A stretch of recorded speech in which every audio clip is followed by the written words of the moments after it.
Hello, boys and girls, ladies and gentlemen. My name is Clank Zoka,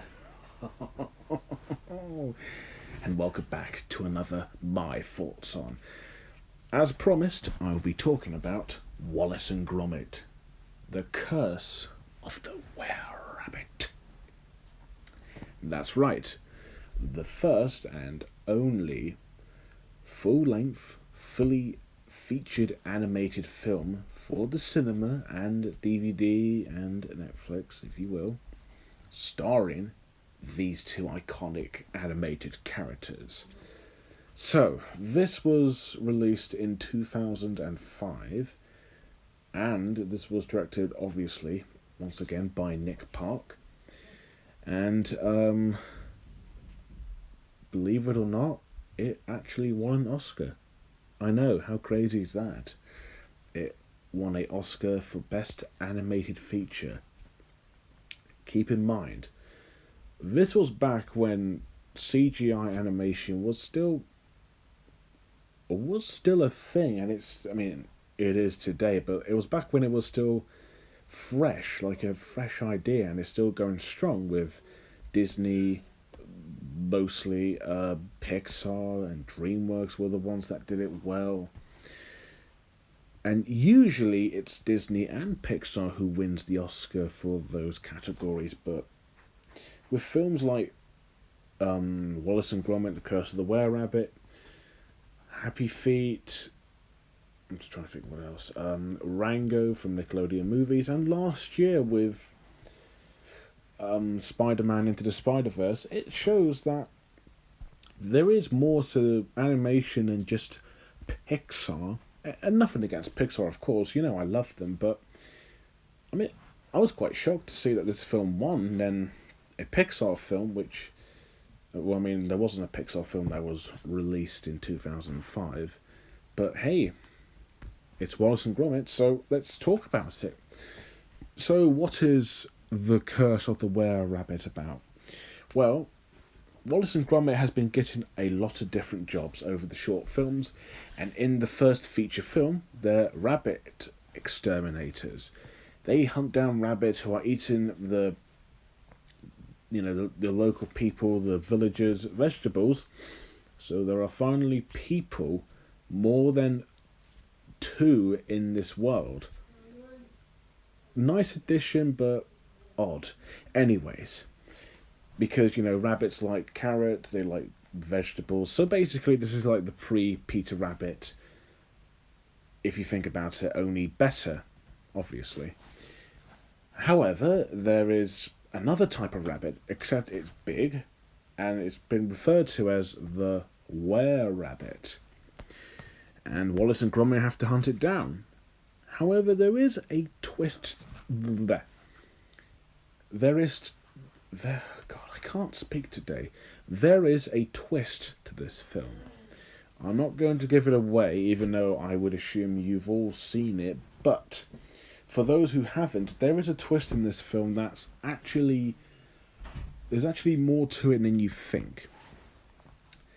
And Wallace is also in love with Lady Tottington, voiced by Helen Botta Carter, strangely enough, and of course, there is the rival, Victor Quartermain, the Hunter, voiced by Ralph Fiennes, two Harry Potter actors in a Wallace and Gromit film. How more English can this film get? Basically, he just wants to hunt the rabbit down and marry Lady Tottington. Yes, it's very cartoonish, but, so is Wallace and Gromit.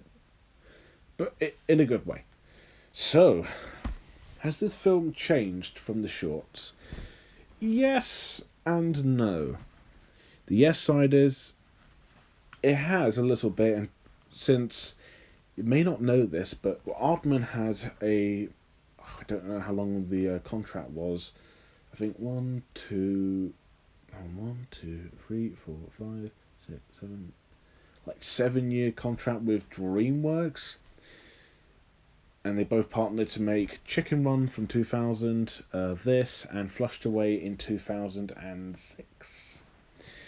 So as you can tell from these films, the humour is definitely not... Well, I wouldn't say it's traditional Aardman, but it's slightly different. Okay, I mean, the humour in this film is still charming. However, it has changed a little bit. It's more over the top, cartoony. There's more subtle adult jokes. There's even references. It's still well timed. It's still really funny, but it feels a bit weird that DreamWorks is part of it. And I don't know if this was Park's idea or Katzenberg's idea, but the humour, while still funny and clever, it feels a bit odd for a Wallace and Gromit film. There's burp jokes, there's toilet humour. I mean, there's not many, but it's in there. So, and this was back when like the lowest form of comedy, besides swearing and violence, is burping, farting, and just references to toilet humour, which is not. It's not really what you want in a film from Wallace and Gromit. I mean, they have done that in Matter of Life and Death, but it was just funny in that sense. And also, it's predictable. As soon as you know the twist, you do kind of see where it's going. However, despite being predictable, you do want to know how it ends.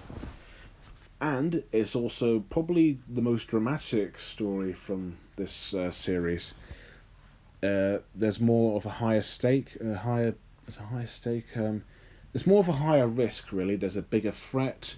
This feels more cinematic and then simple at the same time. It's still Wallace and Gromit, but the writing, directing, the comedy, the timing, the effort, it shows that they want to make this feature length as much as possible. Despite the fact that it still feels like a short film except longer, but it shows here that they really, really want to make it in the best way possible. And that's what Nick Park is best at doing. Despite a few changes here and there that doesn't feel like Wallace and Gromit, however, the new changes and what makes this work is the comedy, the timing, the drama, the threat, the twist. This is a really well put together film, and I have to applaud Aardman, Nick Park, and even DreamWorks in that case, if that makes sense. Animation. What can I say? The animation is amazing. It's stop motion. It's Aardman. Not much I can say about it, but what they've achieved here is amazing. The characters still are just them charming selves. The new characters look pretty good too. Victor looks more like a pompous poacher. Lady Tottington looks like a posh love interest. Philip just looks like a very cartoony dog. And the were-rabbit looks breathtaking. The fur, the size, even Hutch and the rest of the rabbits, they look awesome. And the amount of just time and movement from the animation is impressive. There are scenes where a character is moving quite fast, like a very cartoony pace, not like, at normal speed. I mean, they'll be like hopping from one place to another very quickly, just like an actual cartoon would do. I don't know if they actually animated it like entirely, or they might have skipped one of the movements, but at the same time, it's still impressive. There is a bit of CGI here and there, but you don't really notice it that well. Maybe besides a couple of like effects, but that's really about it. I can't say a lot again because it's Aardman, it's Wallace and Gromit. It's still really, really colourful. It's still well made. It's still impressive, colourful. It's just awesome. And this is why I think stop motion is still a wonderful genre. Yes, I mean I love CGI, 3D animated films and 2D animated films, but stop motion is also just kind of special if you think about it. In other words, stop motion animation is still awesome. Or I might even say cracking, Gromit. Yeah, characters and acting. Finally. Wallace is still just the goofy, lovable inventor, although, without giving too much away, the twist with him is interesting. I'll leave it at that. But he's still a great character. Gromit is probably the best he's ever been. He's more determined to see what this creature is and help Wallace out with this rabbit problem. He's still just a lovable, um, loyal friend to Wallace. For the new characters, my favourite has to be Hutch, who's basically a rabbit with, like, it's like, how do I put this? It's Wallace in the body of a rabbit. And mainly it's just his dialogue, but high pitched. I don't know why, he just made me laugh a lot. Just really, really funny stuff. Not much, not much else I could say about it, but he just makes me laugh. Victor Quartermain is an okay villain. He's not as good as like Preston or Feathers. I'd probably say he's better than Paella from Matter of Loaf and Death. But I say he's probably the fourth or third best. He's just the pompous, like very, very posh and pompous hunter who doesn't care but to kill and marry women. Most unorthodox. He's okay. Lady Tottenton is fine. Probably the best love interest actually ever. She seems to care more about Wallace than Wendy ever did.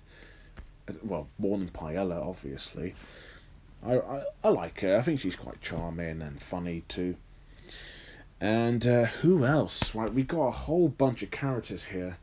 You got the constable chief, who's voiced by Peter Kay. You know, the stand-up comedian, which is strange but fitting. You know, there's the vicar, there's the neighbours, which is strange because in the other short films there were practically no humans except for Paella, the nuns, the old woman, Wendy. So I don't know. I mean, it's a nice addition to add these new characters, but why didn't they do it before? I mean, from what I can tell, probably because they don't have, I guess, enough clay to make other characters. But since they're with DreamWorks and they got a higher budget, I can kind of see that now. Yeah, but they all have unique personalities and great timing with their comedy. And Philip, who is Victor's dog, is also quite funny, especially during a dog fight, which involves both of them. And I won't give too much away, but it involves them with a toy plane, well, a fairground plane, and it involves coins. Let's just say that scene is just funny, and it just makes me really enjoy Philip. The voice acting is really good. Peter Sallis as Wallace, amazing, obviously. Ray Fiennes is always very good at playing at the posh yet like very uncharismatic and just evil British characters. I know he's well known for playing Voldemort, and he was also Alfred from the Lego Batman movie and the Lego Movie 2. I just love his atmosphere. I just like his personality. I like how British and posh he can be. I really enjoyed him in this film. It sounded like he was having a blast. Helena Bonham Carter, same. Obviously, she sounds very nice and posh, and it sounds like she was having fun too. Peter Kay is a really funny choice for the constable police officer. He was really funny in the movie. I have to give him extra props for actually doing something outside of what he does usually. Really funny, and the rest of the voice acting is really good, especially for Hutch, who's basically just Wallace, but high pitched, really funny. You still got two charming duo. You got the charming duo who's still just as funny and charming as ever. You got new characters with personality, comedy, development, and you even got a very interesting comic relief who's just hilarious. Same can be said about Philip too. Although the Were Rabbit is interesting. I'll just leave it at that. But with some wonderful voice acting, these characters have never been as charming as they were before or now. I didn't think a full a full length animated film about these two would work, but surprisingly, thanks to Nick Park, it did kind of work. And I think this is possibly still one of the best stop motion animated films of all time. And certainly one of Aardman's best, obviously. Wallace and Gromit: The Curse of the Were-Rabbit is a absolutely fantastic family film. It captures the charm of the original short films that made Wallace and Gromit amazing. The animation is at its best, obviously, because it's stop motion. The new characters are memorable, funny, and charming. Wallace and Gromit are still amazing, and the voice acting is just terrific. If you've seen the short films of Wallace and Gromit, and if you haven't seen this, go check it out if you're a fan. If you haven't, I kind of recommend you watch the shorts first, so you get a good idea of what Wallace and Gromit's all about. But after you watch that, watch the Curse of the Were-Rabbit, because I would probably go with Grand Day Out, one wrong trousers, close shave, Matter of Life and Death, even though that came out after Curse of the Were-Rabbit, and then Curse of the Were-Rabbit, in case you need to catch up. So there you have it, The Curse of the Were-Rabbit. And obviously, despite a couple of flaws, and I don't know if this is DreamWorks or Park's fault, involvement, but it gets 10 out of 10 anyways. I really like this film a lot. I still have it on DVD. A nice childhood animated film. So there you have it, The Curse of the Were-Rabbit. And that's it for the Aardman stop motion film in this case, and stop motion short films in this case.